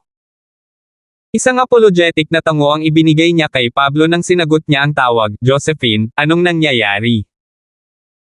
Karaniwan, kapag maayos si Josephine, hindi niya tatawagan si Terence sa araw na iyon. Magme-message lang siya. Terence, nasaan ka? Nabalitaan kong nahimatay si Cheryl at ipinadala sa ospital. Bilisan mo, pumunta ka at iligtas siya. Kinagat ni Josephine ang kanyang mga ngipin. Nagulat si Terence. Hindi niya inaasahan na sinasadya ni Josephine na tawagan siya para dito. Ngumiti si Terence, parang hindi naman ganoon kalala ang relasyon ni Josephine at ng Miss. Hindi bababasa, sila ay hindi mapaghalo tulad ng apoy at tubig. Sige, tatapusin ko na ang tawag. Hindi gustong istorbohin ni Josephine ang anumang ginagawa ngayon ni Terence. Ha, okay, nakuha ko. Nakangiting sabi ni Terence. Nakatayo lang si Terence sa tabi ni Cheryl kaya narinig niya ng napakalinaw ang nilalaman ng tawag. Maging siya mismo ay hindi makapaniwala sa kanyang narinig habang nagpapakita siya ng tulalang ekspresyon. Hindi niya inaasahan na tatawagan ni Josephine si Terence para ililigtas siya. Medyo masama ang pakiramdam ng Miss sa loob. Siya ay orihinal na isang tao na malamig sa labas ngunit mainit sa loob. Kahit na ang kanyang saloobin ay maaaring maging mapagmataas at malayo, lahat ito ay dahil sa kanyang kapaligiran sa paglaki. Ito ay hindi isang malaking bagay sa lahat dahil siya ay isang mabait na tao sa kalikasan. Kaya nang marinig ni Miss na nag-aalala si Josephine sa kanya, napuno siya ng guilt. Kung siya ang nasa sapatos ni Josephine, papayag ba siya na iligtas siya ni Terence? Gusto niya. Wala siyang mahanap na sagot para doon. Sa totoo lang, kung ipinagpalit ang kanilang mga tungkulin, hihilingin pa rin ni Cheryl kay Terence na sumagip. Katulad ito noong una nilang pagkikita ni Jerwin Ann sa theme park. Bagamat hindi natuwa si Cheryl sa paglapit ni Jerwin, ayaw niyang makita itong mamatay kapag kumilos ang mga sintomas nito. Mula sa puntong ito, kitang-kita na si Josephine at the Miss ay may parehong katangian. Pareho silang mabait. Tulungan mo akong magpasalamat sa kanya. Nais sana itong sabihin ng Miss bago ay end ni Terence ang tawag ngunit hindi ito masabi, kaya naghintay siya hanggang matapos ang tawag. Ha! Tumango si Terence. Para sa The Miss upang labanan ang Josephine ng mas kaunti sa hinaharap ay natural na ikatutuwa ni Terence na makita. Habang sinasagot ni Terence ang tawag, ang mga magulang ay hindi nang ahas na istorbohin siya dahil mula sa bibig ni na Martin at Pablo nalaman nilang ang milagrong doktor na nakabunot ng mga panlilinlang ay ang hindi kapani-paniwalang binatang ito, kaya lahat sila ay naghintay na tapusin ni Terence ang tawag bago siya pinalibutan. Miracle Doctor, pwede mo bang tingnan ang mga anak ko? Sabihin mo lang sa akin ang bayad, kaya kung magbayad ng kasing taas ng kaya ni Chairman Charlton, kahit mahirap ang bahay ko, babayaran pa rin kita for sure. Inakala ng magulang na ito na si Terence ay tinanggap ni Pablo bilang isang miracle doctor. Oo. Nakikiusap ako sa iyo, tingnan mo ang aking mga anak, hindi ka namin hahayaang gawin ang trabaho ng libre. Nagmamakaawa ang isa pang magulang. Mayroon akong kumpanya. Bagamat hindi kasing laki ni Chairman Charlton ang kumpanya ko, mayroon pa rin akong ilang milyong asset na itinapon. Kung pumayag kang iligtas ang anak ko, kunin mo hanggat gusto mo, sabihin mo lang sa akin ang presyo. Sabi ng isang lalaking nakasuot ng maayos. Hindi naman sa ayaw ko silang iligtas, hindi ko lang kaya. Naramdaman ni Terence ang sakit sa kanyang ulo at ngayon lang niya nasabi ang totoo. Nagsimula na ang mga magulang, maging sina Martin at Pablo ay parehong nagulat, hindi nila alam ang ibig sabihin ni Terence. Hindi makapag-save. Hindi kaya ayaw ni Terence. Samantala, si Uncle Fredo lang ang tahimik na nanghuhula. Maaaring ginamit talaga ni Terence ang sarili niyang purong chi para gisingin si Cheryl ngunit ang pamamaraang ito ay lubos na nakabawa sa lakas ng tao. Kung hindi ito isang taong pinapahalagahan niya ng lubos, walang sino man ang magtapon ng kanilang lakas para lamang iligtas ang isang walang tao. Si Uncle Fredo ay isang pisikal na master at walang purong chi sa kanyang katawan. Kahit na gawin niya iyon, maliban kung si Pablo o Cheryl ay nasugatan, hindi niya basta-basta gagamitin ang pamamaraang iyon para iligtas ang iba. Ngayong hinihiling ni Pablo at Martin kay Terence na iligtas sila, halatang inilalagay nila si Terence sa mahirap na posisyon. Miracle Doctor, hindi ka pwedeng walang magawa kapag nasa panganib ang buhay. Oo, hindi iyon ang dapat gawin ng isang himalang doktor. Nagsisimula ng magpanik ang mga magulang, ngunit hindi nila kayang maging bastos. Kung tutuusin, walang obligasyon si Terence na iligtas ang kanilang mga anak kaya't nambobola siya ng mga magulang at hinihimok siyang iligtas ang kanilang mga anak ng sabay. Tulad ng sinabi ko, hindi sa ayaw ko silang iligtas, ngunit hindi ko sila kayang iligtas gaya ko ngayon. Umiling si Terence. Hindi kaya. Pero di ba ginaisang mo lang ang anak ni Chairman? Oo, himalang doktor? Hindi mo ba pinagaling si Cheryl? Nagsimulang magduda ang mga magulang sa pangangatwiran ni Terence. Naisip nila na ayaw ni Terence na iligtas ang kanilang mga anak dahil patuloy niyang tinatanggihan ang kanilang mga kahilingan. Hindi maganda, nahimatay na naman si Cheryl. Biglang umiyak si Yasi, hinayla sa kamay ni Cheryl ang takot at tumingin kay Terence. Shield bro? Halika dito? Bakit nahimatay si Cheryl? Ang tawag ni Yasi ay sabay na ikinagulat ni Pablo, Uncle Fredo, at Martin at habang ang mga magulang ay mukhang naguguluhan sa muling nahimatay na si Cheryl, hindi nila alam kung ano ang nangyayari. As you guys can see, I didn't actually heal her, ginaisang ko lang siya saglit. Mapait na ngumiti si Terence habang hinawakan niya ang kamay ni Cheryl, sinusuri ang pulso nito. Ito ay napakahina kasing hina ng sandali nang siya ay dumating. Kahit na medyo lumakas ang pulso niya, wala itong pinagkaiba. Naubos ang enerhiya ni Cheryl at hindi gaanong natira. Ngunit ang positibong bahagi ay ang pagkawala ng enerhiya sa panahon ng kanyang walang malay na estado ay mas mabagal kaysa sa malay na estado. Kahit na iyon ang kaso, magiging mahirap para sa kanya na manatiling buhay hanggang bukas. Saka lang naintindihan ng mga magulang ang ibig sabihin ni Terence. Hindi niya talaga pinagaling si Cheryl, ngunit saglit lang ay ginaisang niya ito mula sa kanyang kawalan ng malay. Little Terence, anong nangyayari dito?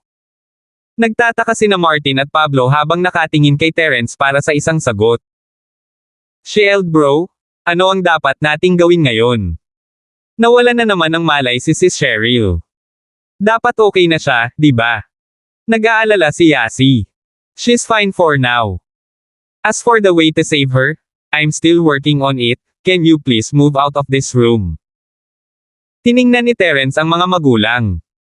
Pagkatapos kong malaman ang solusyon, maliligtas din ang mga anak mo. Ang mga salita ni Terence ay nagpakalma sa mga magulang. At least hindi siya tumatanggi na iligtas ang kanilang mga anak. Iyon ay sinabi, lahat ng mga ito ay hindi nais na istorbohin siya at mabilis na lumabas ng silid, na nagbigay kay Terence ng kaunting kapayapaan ng isip. Sa kabilang banda, nag-alinlangan si Pablo at nagtanong, Little Terence, dapat ba tayong lumabas din? Hindi na kailangan sa ngayon. Umiling si Terence. Sobrang frustrated siya sa loob. Kahit gaano siya kaalam sa larangan ng lason at mga paraan upang labanan ito, wala pa rin siyang karanasan.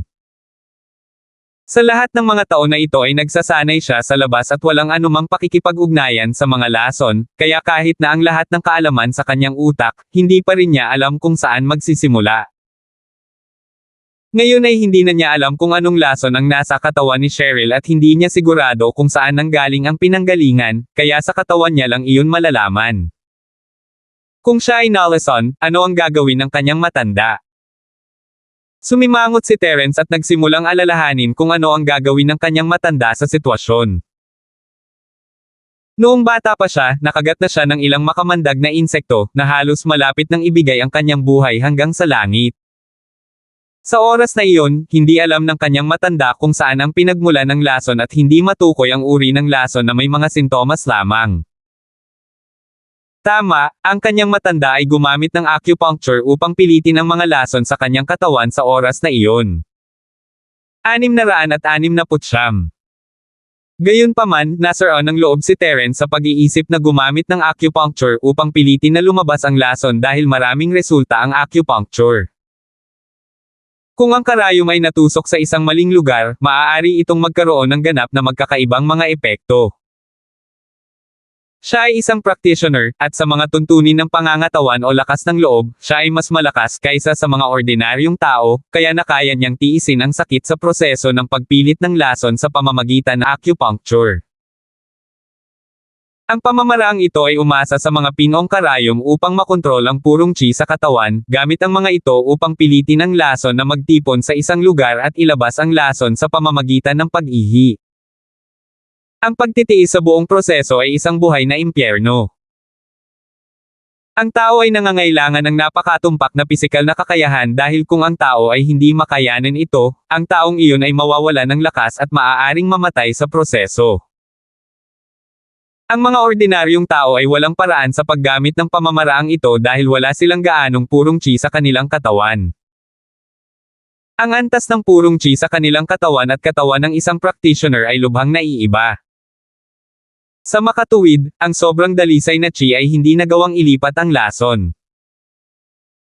Siyempre, kung isa lamang itong normal na lason na hindi nagbabanta sa buhay ng isang tao, kahit na hindi gumagamit ng labis na purong chi, ang parehong layunin ay maaaring maabot sa pamamagitan ng paggamit ng mga karayom o mga diskarte sa pagmemensahe. Gayunpaman, si Cheryl ay isang ordinaryong tao at ang lason na dinanas niya ay nakamamatay. Hindi kayang ipagsapalaran ni Terence ang kanyang buhay. Kung ang mga bagay ay talagang hindi maaaring gumana dito, maaari niyang pahabain na lang ang buhay ni Cheryl sa pamamagitan ng pagpasok ng kanyang enerhiya sa kanyang katawan. Pagkatapos ay maaari na lamang niyang dalhin siya sa kanyang matanda, sa paniniwalang ang kanyang matanda ay may mga solusyon sa palaisipang ito. Isang ideya ang pumasok sa isip ni Terence. Kung magagamit ni Cheryl ang kanyang enerhiya, ang ibig sabihin nito ay patuloy na ipasok ni Terence ang kanyang enerhiya kay Cheryl habang ginagawa ang acupuncture technique sa kanya ng sabay. At dahil ang pinagmumulan ng purong chi ni Cheryl ay nakasalalay lamang kay Terence, hanggat hindi siya tumitigil sa pagpasok ng enerhiya sa kanyang katawan, kung gayon ang mga kakulangan ng discarding ito ay hinding-hindi mangyayari sa kanya. Sa pag-iisip hanggang sa puntong ito, natuwa si Terence. Hindi siya makapaniwala na sa wakas ay kailangan pa niyang umasa sa kanyang lakas. Kailangan talaga niyang magpasalamat kay Elder George. Kung hindi dahil sa kanya, hinding-hindi mauunawaan ni Terence na ang kanyang pagsasanay para dito ay kapaki-pakinabang. Gayunpaman, biglang nalungkot si Terence. Kung tutuusin, para mailabas ang lason sa pamamagitan ng acupuncture, kailangan niyang haburin ang lahat ng damit ni Cheryl. Hindi niya kasintahan si Miss. Kung si Josephine, magiging mas madali ang mga bagay, ngunit papayagan ba ito ng Miss? Tsaka hindi naman niya maubad ang damit niya kapag wala siyang malay, di ba? At, sa buong proseso, ang pakikipagtulungan ni Cheryl ay pinakamahalaga. Kinailangan niyang manatiling gising sa buong procedure. Lolo Martin, pwede mo bang pakiusapan ang ospital na maghanda ng isang saradong silid para sa akin? Kailangan ko ng ganap na katahimikan para sa paggamot sa acupuncture. Bawal ang kaguluhan. Nanahimik sandali si Terence at humiling. Una, talagang natatakot siya sa anumang kaguluhan. Pangalawa, kung willing si Cheryl na makipagtulungan, hindi na lang hahayaan na tingnan siya ng iba ng hubot-hubad, di ba? Kaya naman, isang saradong silid ang kailangan. Walang problema. Tumanggo si Martin. Kung sila ay nasa unang ospital ng Stonegate, kung gayon ang autoridad ni Martin ay magiging mas mababa dahil ito ay pampublikong pribadong pinagsamang pamamahala, ngunit sila ay nasa pangalawang ospital ng Stonegate na pribadong pinamamahalaan. Sa madaling salita, ang kanyang anak na si Alexander ang amo ng ospital na ito. Kahit na ang dean ng ospital ay kailangang makinig sa kanya. Sa katayuan ni Martin sa mundo ng medikal, malamang na magagawa niya ang anumang bagay dito. Kahit isa lang siyang normal na tao na walang kasikatan, madali pa rin ang trabaho sa ospital na ito. Tinawag ni Martin ang dean ng ospital, at sa lalong madaling panahon, inihanda sila ng ospital ng isang ganap na saradong silid sa emergency room. Mabilis na itinulak ng mga manggagawa sa ospital si Cheryl sa saradong surgery room. Si Pablo, Uncle Fredo at Martin, sa kabilang banda, ay matalino na hindi sumunod sa kanya. Kahit na curious si Marty na malaman kung paano pakikitunguhan ni Terence si Cheryl, binitawan niya ang kanyang kuryosidad nang marinig niyang sinabi ni Terence na ayaw niya ng anumang gulo. Gusto kong samahan si Cheryl sis. Ayaw umalis ni Yasi habang nagmamadaling pumasok sa surgery room. Yasi, huwag mong problemayan si Terence. Lumabas ka na. Alam ni Pablo na nag-aalala si Yasi sa kanyang anak, ngunit sa sandaling ito, wala siyang ibang pagpipilian kundi ipakita ang kanyang dignidad bilang isang nakatatanda at pigilan siya sa pag-istorbo kay Terence. No. Shield bro. Hindi mo naman ako hahabulin di ba? Tumingin si Yasi kay Terence na may kaawa-awa na mga mata, ngunit ang kanyang tono ay puno ng determinasyon, kailangan kong samahan si Cheryl sis. Hindi mo na kailangang umalis. You can stay down to help me out. Hindi kailanman sinadya ni Terence na pabayaan si Yasi na umalis sa silid sa simula.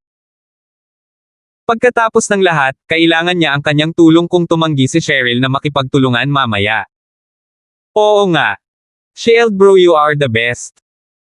Masaya si Yasi na kahit papaano ay may magagawa siya para kay Cheryl sa sitwasyong ito. Nakahinga ng maluwag si Pablo nang marinig niya si Terence. Ang paggawa kay Yasi na kanyang katulong ay nagpapahinga kay Pablo dahil alam niyang hinding-hindi gagawa ng anumang pinsala si Yasi kay Cheryl. Nilock ni Terence ang kwarto pagkatapos pumasok.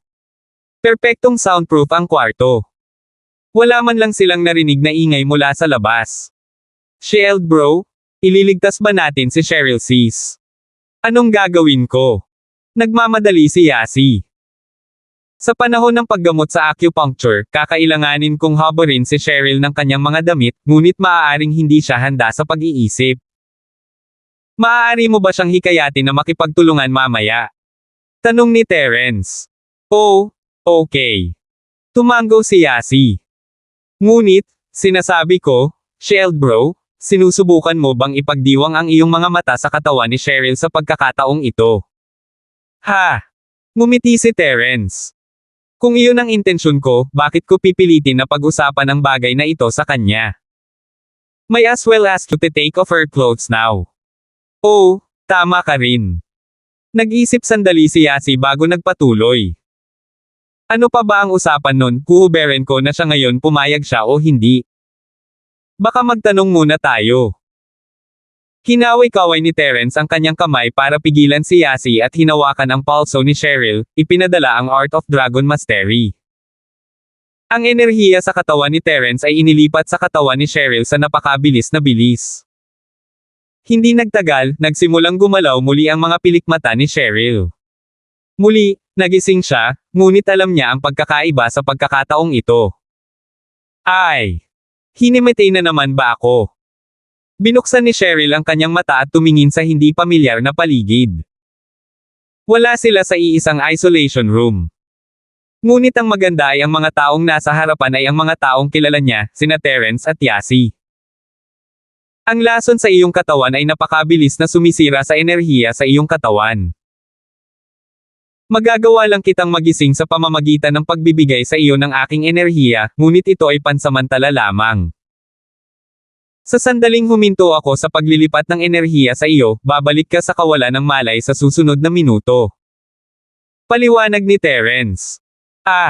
Nagulat si Cheryl. Kaya iyon ang kaso.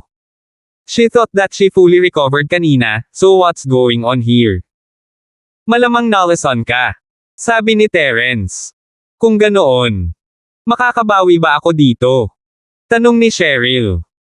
Ang mapangalan po na nandito ay galing sa mga name generator. Kaya kung meron man pagkakatulad sa mga pangalan ng totoong tao o lugar ito.